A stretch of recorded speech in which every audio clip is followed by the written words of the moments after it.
What a blessing is this child. I remember when I first held you, gently touching your little fingers and toes. I was so thankful for the miracle the Lord had bestowed. There is no poetic justice in the story of Adam Spenner, whose body waged an internal war before he celebrated his first birthday. Problems with breathing and swallowing led doctors to diagnose Adam with a stomach ailment. Surgery was performed. The results were not successful. When he was 6 months old, I asked the doctor, "Are you sure it's not a brain tumor?" And he said no. We had a relative pass away from a brain tumor. And so I asked that question until he was 3 years old. And then I was told that's what it was. I wish I'd been wrong. When Adam was a young toddler, he developed a tumor on his brainstem. And the brainstem is this area of the brain. Because of the location of the tumor, radiation was the only option. Doctors offered the Spenner family a stunning diagnosis. Adam was to undergo immediate radiation treatment. If not, he would have just 24 hours to live. We went to the cemetery, went to the funeral home, had everything arranged, and finally, after a while, hospice finally said, "You know what? You don't need us."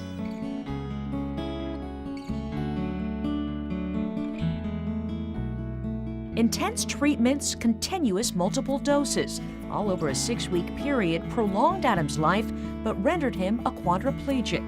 He struggled to breathe, swallow, and control his body temperature. He was monitored 24 hours a day. It was not unusual for him to crash.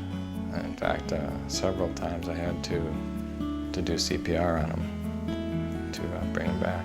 There were a lot of scary nights. The emergency squad would show up at midnight, and Adam wasn't breathing. Every time that he bounced back, he ended up being stronger than he was before. Our trials have been many, our mountains so tall. Your courage and strength enabled me to get through it all.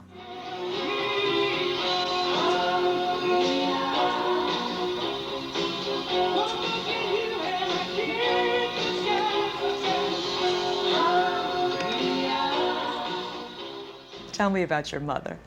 What do you tell her?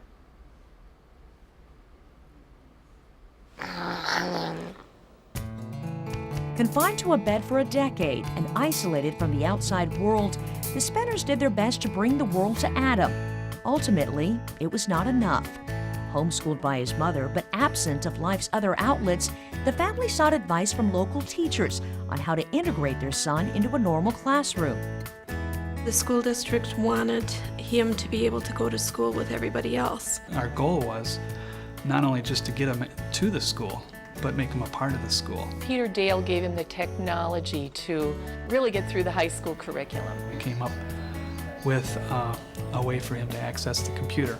A control stick mounted to a computer connects to the most mobile part of Adam's body, his chin, allowing him to navigate the computer with amazing speed. It was the first time that he really had any control over his own environment or what was going on, and he wasn't totally dependent on people to do things for him and make choices. He clicked on that computer, and you had to fight with him to get him back to bed. Click on your computer now. When you have no use of your body except for your head, it's difficult to find things to fill up your hours. The computer opened that avenue, and I think television and sports really gave him a life. His love for golf started really on his computer. He could sit and watch and enjoy, and not just watching the sport, but actually trying to identify with the people that were out there playing. Although now you're confined and unable to move, you never complain, as you give so much love and joy to all that you know.